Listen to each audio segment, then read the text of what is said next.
Hey guys, what's up? Today in the BrickLab we're going to be giving the Firestone Mech some knee surgery, by which I mean we'll be switching up the knees. So the Firestone Mech is utterly massive, and it's kind of surprising, or maybe not so surprising, that it didn't come with knees. I say not so surprising because, oddly enough, once I added in the knees, it made posing this thing, or balancing this thing a whole lot more difficult, and that could just be with the placement of the knees, but I don't know, it just makes the thing feel a lot more top-heavy for some reason. But anyways, you can see we actually do have two fully working knees on this thing. If we spin it around, you can see we can bend that little knee back there and maybe push the knee pad into place. And we can do the same thing with the stone version of the mech here. Or the stone leg of the mech here, you can pull that one back, pop that knee pad back into place, and you could probably get some pretty cool poses out of this thing. The one thing I did have to do, though, was reinforce the foot joint here and basically make it so that the foot could not move.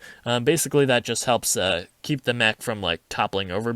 For some reason, when I added in the knees, the mech just became a lot more front-heavy for some reason. So, that is a downside. If you want to adjust it, you could just by removing this gray Technic connector beam and maybe putting it in and replacing it with something else. I'm not really sure what you'd use, but that's what you can do.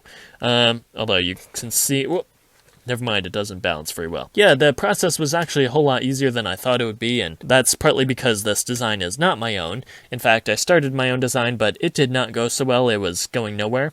And then we got the knees, and then we got the Legacy Zane Titan Mech, and I basically just stole the knees from that mech. I basically took that knee design and incorporated it into here. And as you can see, it works very well, very smooth, but again, it's not 100% original, so I can't claim anything with that. If you want to add knees to your Titan Mech, this is how to do it. And in case you're curious, here's how it compares to the standard Firestone Mech. The Firestone Mech on the left is the one with knees. The one on the right is just the regular unmodified or mostly unmodified Firestone Mech. The one on the right is actually left over from when I did the whole Fire and Stone Mech video, so that's why the arms and legs are on the wrong side of the build.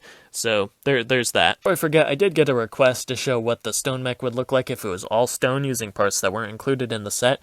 And originally I was going to make that as a separate video, but I decided, why make another whole video about the set? So if you want to take a look at that, here are just a few quick shots of what that would look like if you replaced all the red pieces on this thing with the dark gray ones. So if you want to go ahead and add knees to your mech, I put a part listed in the description.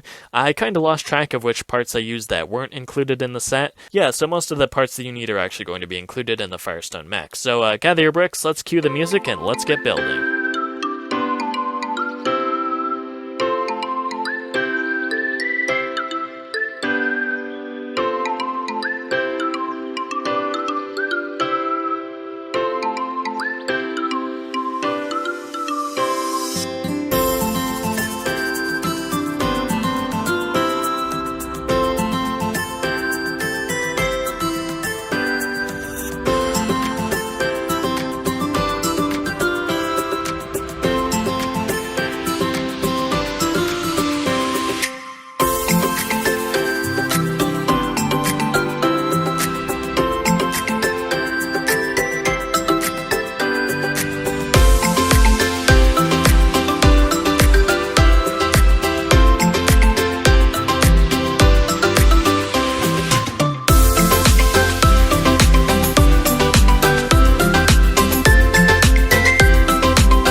Alright, that is it for today. Thank you guys so much for watching. If you made it this far, don't forget to like, comment, share, subscribe, and do all that other good stuff. And if you want to see more of my content, please feel free to check out the other videos on my channel. And if there's something you want to see me build, feel free to leave a comment in the comments section below, and I will see what I can do. Again, that's all I have for you guys today, so I will see you next time.